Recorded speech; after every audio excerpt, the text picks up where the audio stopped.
Well, let's get started. I'm going to highlight our speaker. Yeah. So welcome everyone. I think most of you know me. I'm Nancy Hoffman-Banyek, and I'm CEO of the Greater San Fernando Valley Chamber of Commerce, and we're really happy you could join us for one of our Business in Focus webinars. Today we are presenting, Are You Running Your Business, or Is It Your Business Running You? With our fabulous speaker, Jackie Kibler, who is a certified EOS implementer, which is Entrepreneurial Operating System, which I'm sure Entrepreneurial Training System, which I'm sure she'll tell you a little bit about.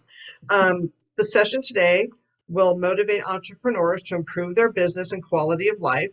Today, we're going to focus on an understanding of the 6 keys to building a truly great organization, the ability to get everyone focused on achieving a clear company vision, and the confidence to confront organizational issues head on. So before we get started, a couple things. I first want to tell you, because I always forget at the end, I want to tell you about some upcoming chamber events so we do not forget. So on Tuesday, we have our Women in Business event from 4 to 5:30 on Zoom. We have Lauren Sweeney, who is an amazing presenter, and she's going to be talking about building your personal and professional brand.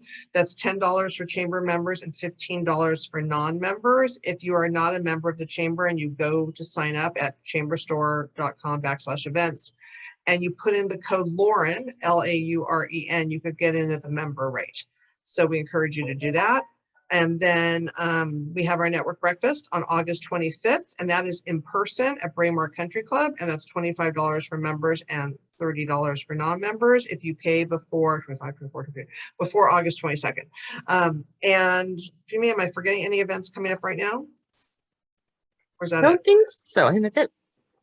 And with that, I want to give you some housekeeping tips for today. I'm asking everyone to put yourselves on mute, so that way if your doorbell rings or your dog barks or your phone rings, you don't hear everything that's going on. If you have questions, please put them in the chat. We will take the questions at the end. At the end of the meeting, we welcome you to stay on unmute, and Jackie could answer some further questions, because we're doing this from 9 to 10, and that way if you have extra questions that don't get taken care of at the very beginning, we'll be able to answer those questions. So now it's my pleasure to introduce Jackie Kibler.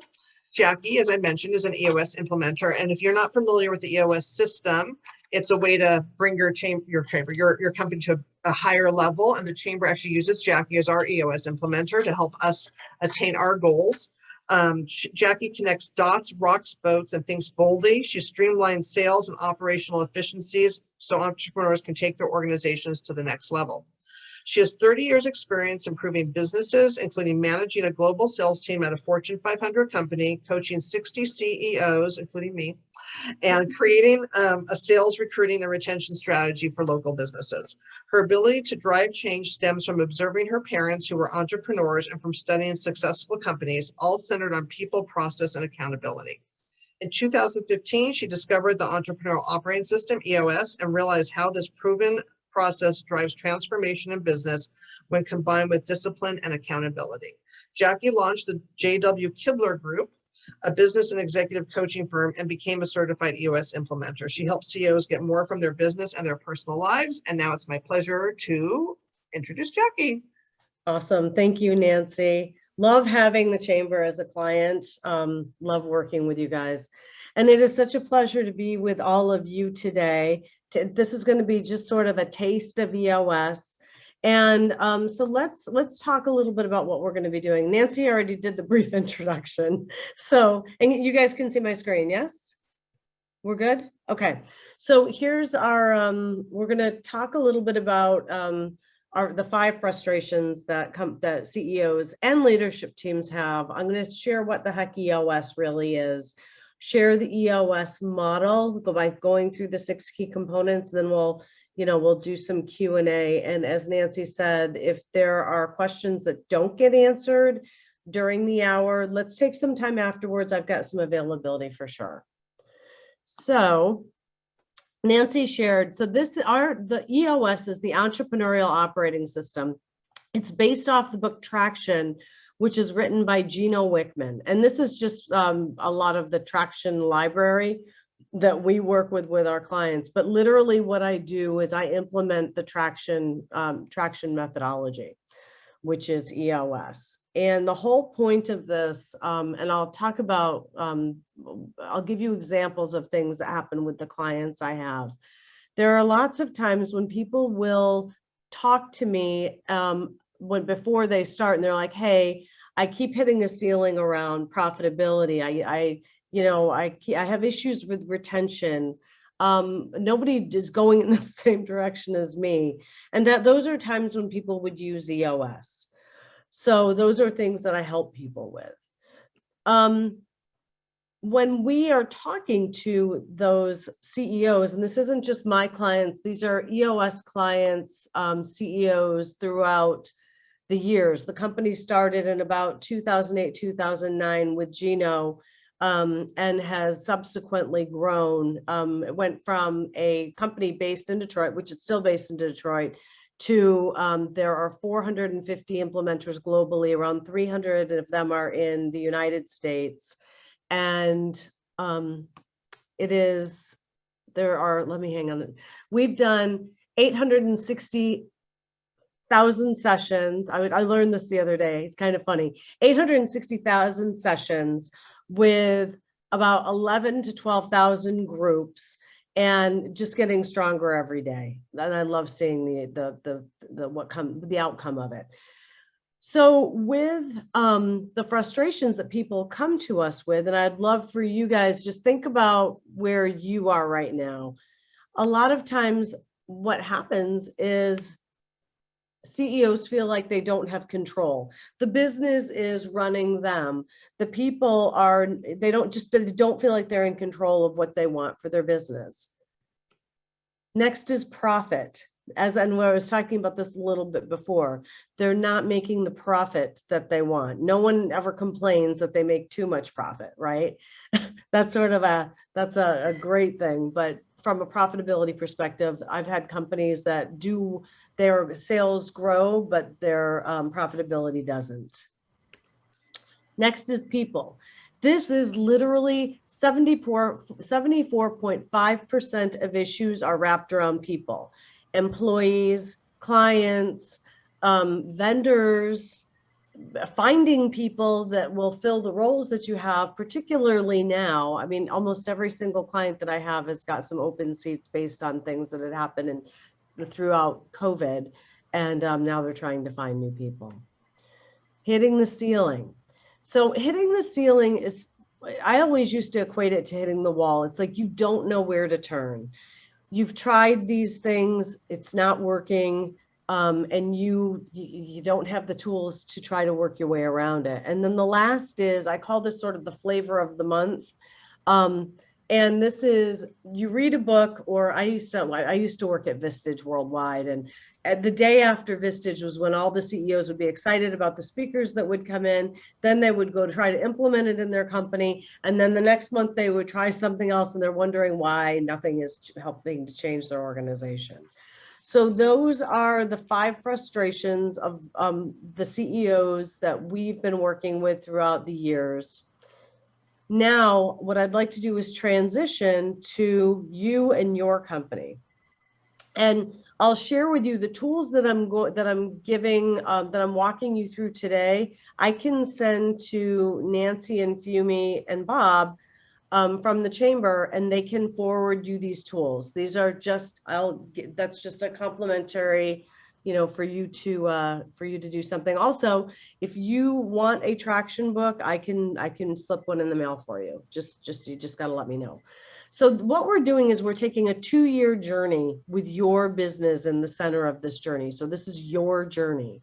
And the EOS philosophy is that for most CEOs and key leadership team members, there's around 1 million things going on in your head about the business at any given time of any day. Doesn't matter who you're with, whether you're trying to sleep or in the middle of the day, there's something that triggers about the business. And if you strengthen the 6 key components of the business, a lot of those issues tend to dissipate because they're really part of a root cause. So let's start at the beginning. The first component is the vision component. The vision component is crafting a vision and bringing it down to the ground so everybody in the organization is aligned to where you want to go, who you are, where you want to go, how you want to get there. And we'll walk through the tool that we use to help people get this. And Nancy shared that they are a client of mine. So we spent a lot of time crafting their vision. The next is the people component, because you can have the most beautiful vision in the world, but if you don't have the right people doing the right jobs to execute, vision's never going to be realized. The next is the data component. So what we do is we look at a handful of key leading indicators to give you a pulse point on the organization at a very regular basis. So we look at this weekly, and we'll talk about that a little more in a minute. Next are issues. So when we talk about issues, this is crafting solutions around the issues that are hindering your company or might be just festering or bubbling so that they don't happen again. There are always action items that come with it. Next is process. There are a lot of clients that I'm working with now that are crafting process. And what we do is this is not a 500-page SOP. This is they're quick hits, almost 5 to 7 pages on documenting key processes that get you 80% of the results. And we'll talk about that in a little bit. And then the base of all of this, think of the name of the book, it's traction, right? So traction is all about execution, and it isn't an accident that traction supports vision. I've gone to, as a executive of a company, I've gone with the leadership team to an executive retreat where we do strategic planning. We come back, we're all excited. You go back to the business, you start working in the business. 4 months later, you're like, oh my gosh, what did we do with that strategic plan? We start with traction first. We start with the execution tools first because it helps to support executing towards that vision after. So that is the, that is the EOS model. I'm going to walk through a couple of disciplines of each of the key components. So the vision component, this is actually answering 8 questions around your business. And what we do, like I said, I'll send you this tool. You can have this. If you want me to work with you on it, I can, help you with it just as a help first type thing. So when you answer the 8 questions of the business, it walks you through this part. What are your core values? What's your core focus? What's your 10-year target? What's your marketing strategy? What's your 3-year picture? What's your 1-year plan? What are your quarterly rocks? And what are your issues? So let's go through them one by one. So core values, bear with me a second. So I know what, I wanted to show you what tool I will be sending to you guys if you want it. So like I said, I'll send this to the chamber and they're free to send it to you guys. So this is the Vision Traction Organizer. So as you can see, it's only 2 pages of information that really walks you through the transition of your organization from a vision perspective. So let's go through, I actually want to go through this one by one. So core values is who you are as an organization. It's threads your company together. And the cool thing is, think of this as culture, right?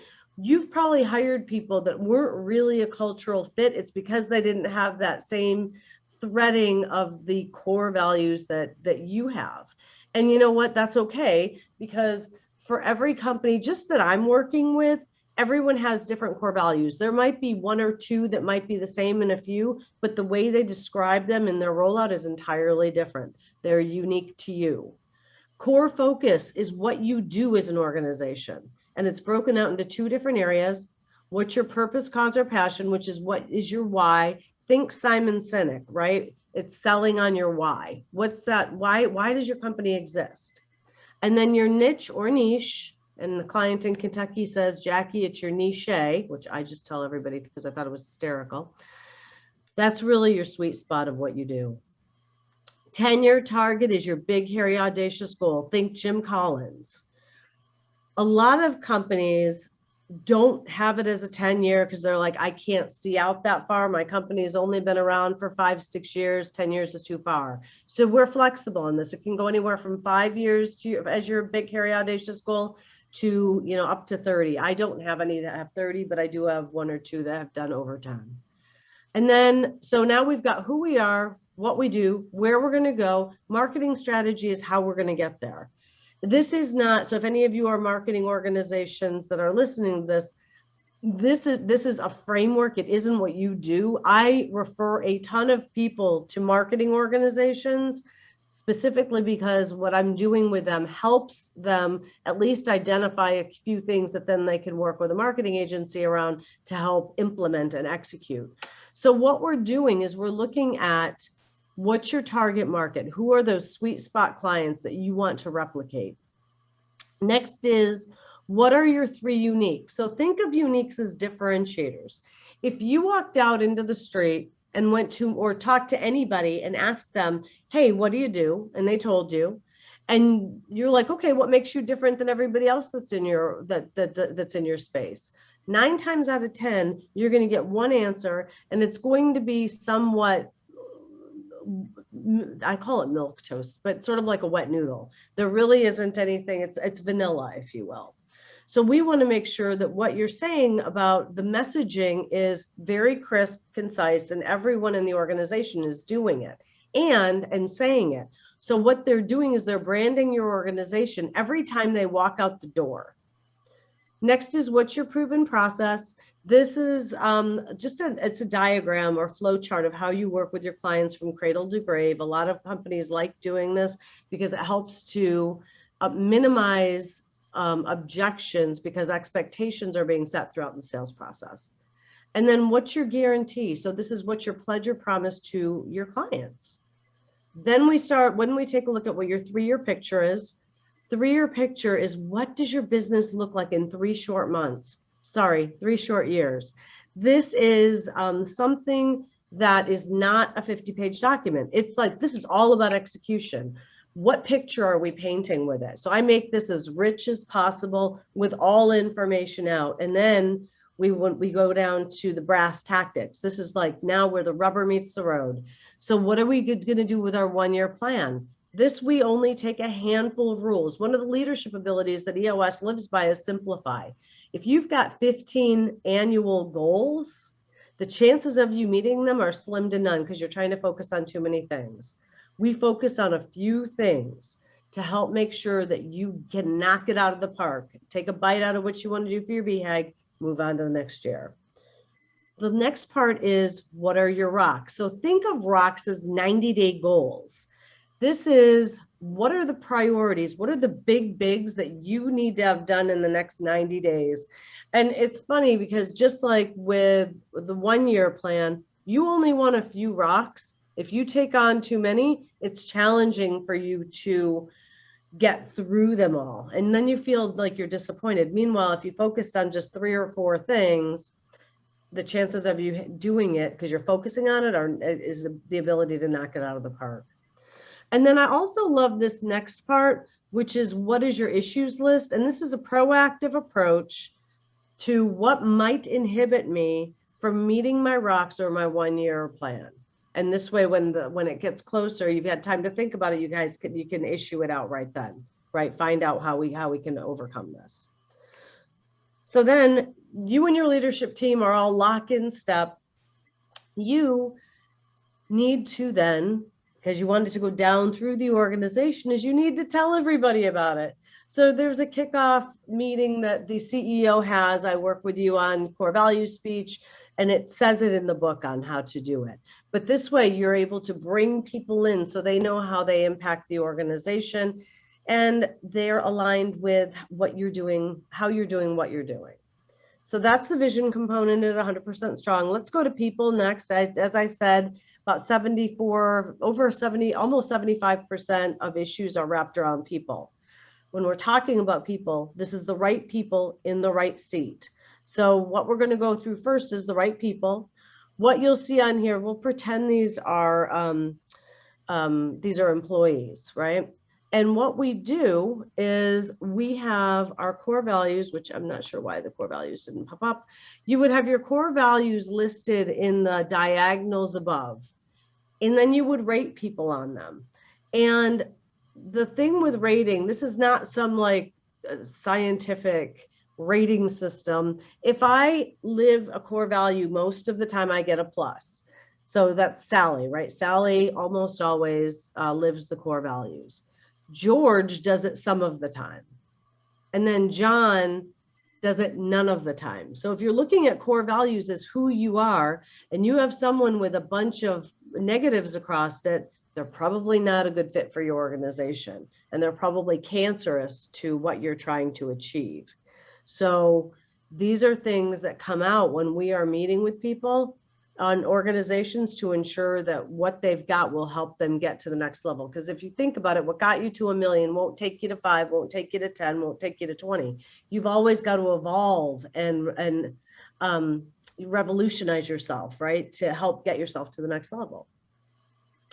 We then set a bar for what's the minimum acceptable level for us to hire, fire, and performance manage, because really that's what the core values are about. And what you'll see is for this company, they have got 3 pluses and 2 plus minuses, which is pretty average. Some people want their plus minuses in different spots, and that's fine too. All right. So that's right, people. Right seat. I love doing this. I was doing a session yesterday with a software company. And what you do, all of you, all the people in your company and yourself are put into a closet. Closet is locked. I used to say you're in the hanging fruit basket, but then I realized that just dated myself because a lot of people don't know what the hanging fruit baskets are. I guess they don't sell them anymore. But so what we're doing is we're crafting your organization the way you want to, because what happens when you are starting a business, working through a business, you're like, hey, I've got this sales seat available. Get me somebody in sales. Let's just bring somebody on. You'll get your cousins, your aunts, your uncles, your brothers, friends, and you'll just have people filling seats. And sometimes what happens is, number one, they might be the wrong person, which we talked about. Number two, they might not be good for the seat that you put them in. This is what happened yesterday with the software company, because the CEO was like, oh, he had visions. He's a visionary. He's had visions of people like having the ability to do lots of different things. And then when they got there and they didn't fulfill what he wanted, he'd get upset. So we built out the accountability chart so there were no gaps and there's no duplication of efforts. Those are the big ones. This way you're building the company the way you want. So this is very vanilla. We usually start with somebody who leads sales and marketing, someone who leads operations, and someone who leads finance. And every company has something called an integrator. An integrator is someone who, think a COO or president, you know, they've got their hands in everything. They're in the details. They manage the day-to-day operations. They ensure obstacles are overcome to meeting goals. So, and about 50% of the companies, again, software company yesterday, one of those people that was there was the founder, started the company 14 years ago, was always coming up with new ideas for things. That's what we call a visionary. So the integrators in the details, the visionary is all about ideas and branding and culture. You know, they've got the passion around it, where the integrator is like, no, this is the way we need to execute, right? Then what we do is we put the roles in the, sorry, I'm going to go back. We put roles within those organizations, into those functional areas. Then we add the name of the people that would fit in that seat. There will be some that will have, there'll be open seats, and that's okay. You've got someone doing it right now, and I always just put open in parentheses with it, just so we know that that's a priority seat that we need to fill. Once we have the names and we pressure test it, just like that people analyzer for the right seat, sorry, the right person, that people analyzer is a pressure test. What we're going to do now is a pressure test to make sure that I'm good. I'll do a great job in the seat that you put me in. So that's called GWC. And think head, heart, briefcase as I'm doing this. Do I get it? Do I intellectually understand the role? Do I want it? Am I motivated to get up almost every day to do the role and do the best at it? I don't need you to try to motivate me, because money isn't always a motivator. Actually, it rarely is. It helps to reward, but that's not usually what drives somebody to get up and do it. And then the capacity to do it. Do I have the tools to do a good job in that role? So again, get it, head, want it, heart, capacity to do it, briefcase or tool belt, however you want to have it.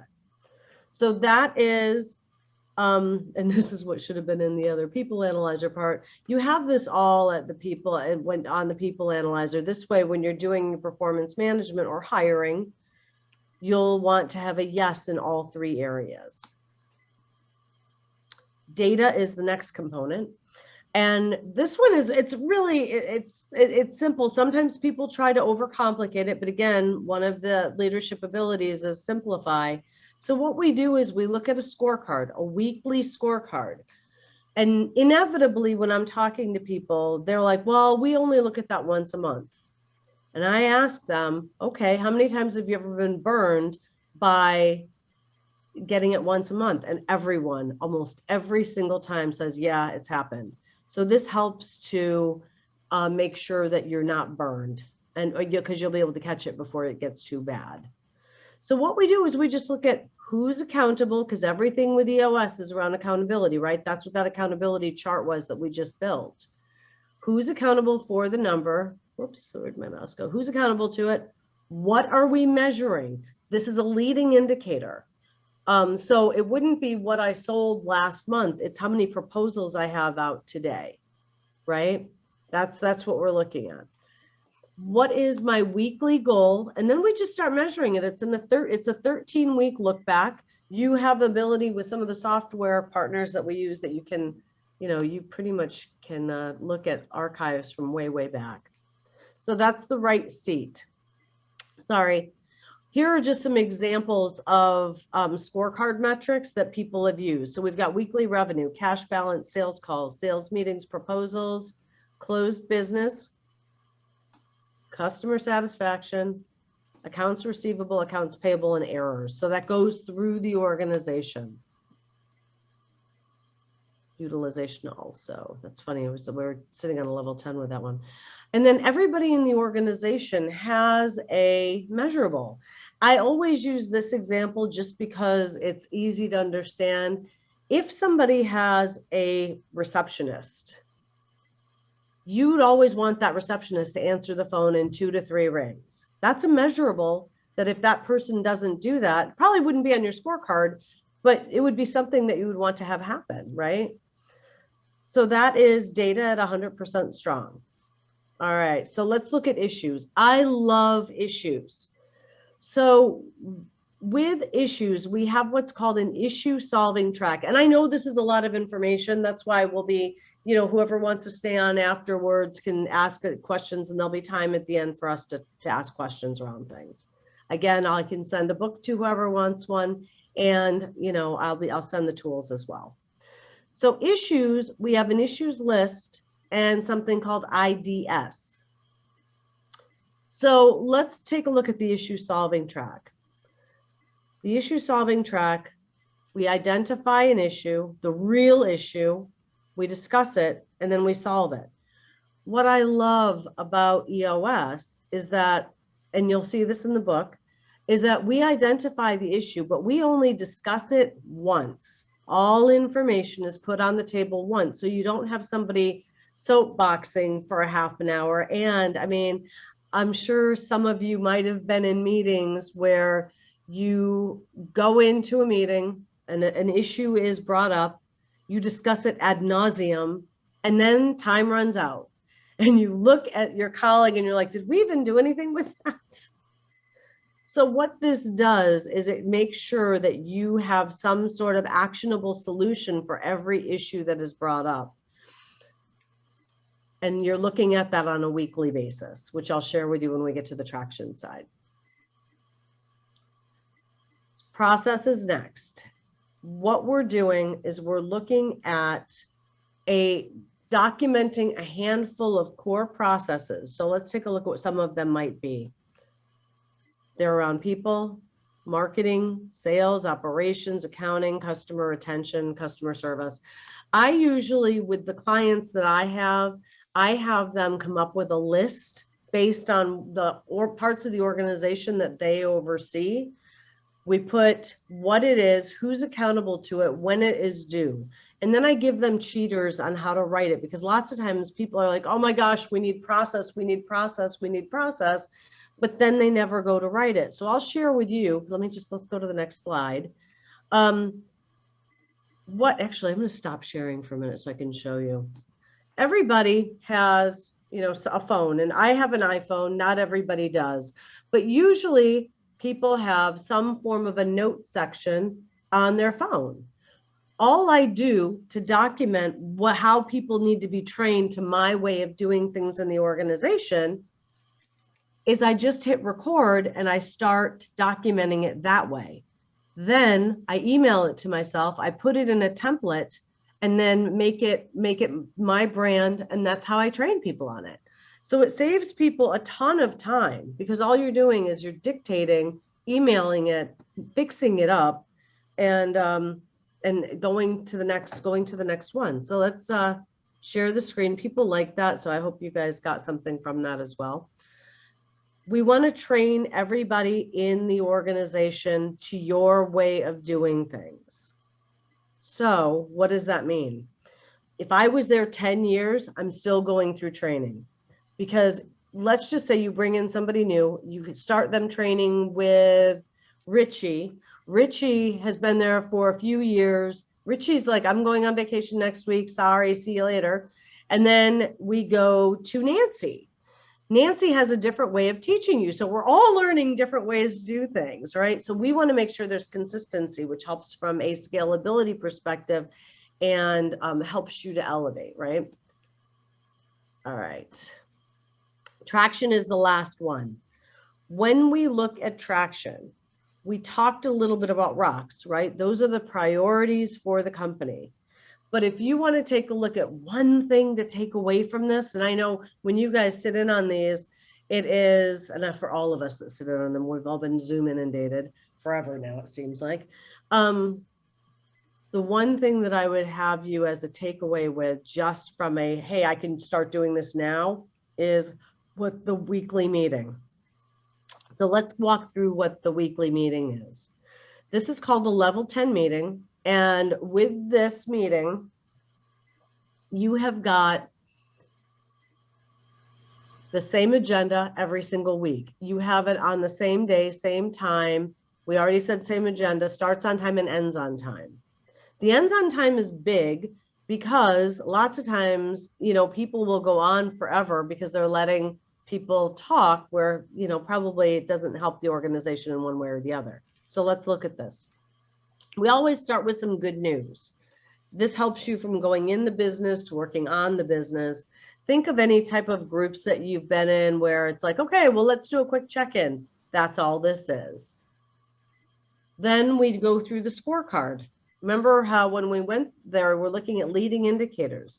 If I didn't make my number for the week, we're dropping it to the issues list, because that's when we've got the time to talk about it. So when this whole beginning part it's not time to discuss. This is just reporting. So if I'm off track, it goes to the issues list. Next is the rock review. If I am off track with anything that was due for that rock, it's dropped to the issues list, right? This keeps you in a cadence. And the whole reason why many companies can't get ahead is because they're not in a cadence. I always say this, I've been in companies like this. I always say it's sort of like the wild, wild west, right? We're just doing our thing. We're mavericks. But if you want to help get yourself moving in a direction that will help have you more profitable, you got to have some structure around it. That's all this brings. People headlines is next. What's good and bad that happened with people, clients, vendors during the past week? What this does is if one of your employees did something great, how are you celebrating it? What's your action item? Do you give them a card? Do you pat them on the back? What do you need to do? This helps make sure that loyalty and communication is fluid up and down. Then, if it's something bad, we're dropping it to the issues list, right? The next are to-dos. So, and I'm going to show you the issues list as well. Remember when I said every issue has a solution where there's actionable items associated with it? That's what this is. So let's just say my scorecard number was off, right? I didn't have enough proposals out. My action item might be, I have to make up 2 proposals within the next week. And you're holding me accountable to that with the to-do list. So if I didn't get 2 additional proposals in, we're going to be talking about it again. It helps you keep on track with your company just as a pulse point, right? And helps you to nip things in the bud. We do our IDS, and then we just conclude the meeting. The cool thing about the level 10 meeting is in most of the companies that I work with, it mitigates some other meetings that didn't get things as done as they could have been as they are in the level 10. Because in the level 10, that IDS, you're not talking about EOS, you're talking about good things that happen with the company, questions, heads up, issues. It all goes in that area. So you're bringing everybody on that same page on a very regular basis. So that is the EOS model. And here are the foundational tools. And so I think, I'll let you guys just let me know if you want them sent to you, right? So we talked about the vision traction organizer, right? That it's the vision. It's who you are, what you do, where you want to go, how you want to get there, all that good stuff. Next is the accountability chart. You're building your company the way it will be most effective and efficient to help you get to the next level of the success that you want to reach. We're creating rocks. What are those 90-day goals, right? What needs to be done? What must be priority? What should be that North Star? You've got the level 10 meeting, and I've got a blank one that I can send over to you. And then you've got the scorecard. What are those? That's just that handful of leading indicators to help me keep a pulse point on my company on a weekly basis. Here's what the EOS process looks like if you're working with an implementer, whether it's me or anybody else. What we would do is we would take a lot more time to go through the tools with you during an introductory meeting. You'd learn about EOS in more detail, learn about you, go through the tools and the process. From there, we decide whether we are going to work together, whether it's a fit. And these are all sessions, right? So what I did yesterday with that software company is we did their execution tools during their what's called a focus day. Remember, we start with execution first. So as we're building the vision, we're always driving towards it because we've already started that process. Then we go through hitting the ceiling, the accountability chart rocks, the meeting pulse and scorecard. Then we have 2 days, 30 days apart in vision building. And then we answer the 8 questions. So it's you and your leadership team. And then every quarter, you are getting together with the leadership team and your implementer. There's also companies that self-implement and they just follow this process by themselves, which works too. It really depends on how you wish to have this done. But there are quite a few companies that self-implement. So every quarter you're getting together, learning some new content. You're taking a look in the rearview mirror to see how you did and taking a look in the windshield to map out where you want to go. And then you'll see at the bottom of the circle an annual planning. That's actually 2 days back to back. You're doing 1 day on team health, and then you're again crafting out what you want to do for the year. So that is the EOS process. What questions do you have? So you can, I see a couple of things in the chat. Yeah, all right. What questions do you guys have? And you can unmute and ask questions since we have plenty of time now. Yeah. It's so quiet. No questions? Or maybe someone wants to share what challenges maybe they're going through right now with their business. I got a question. So does like the meeting and all the other things vary with each business? Do you have to adapt to each business as you work with them? All the tools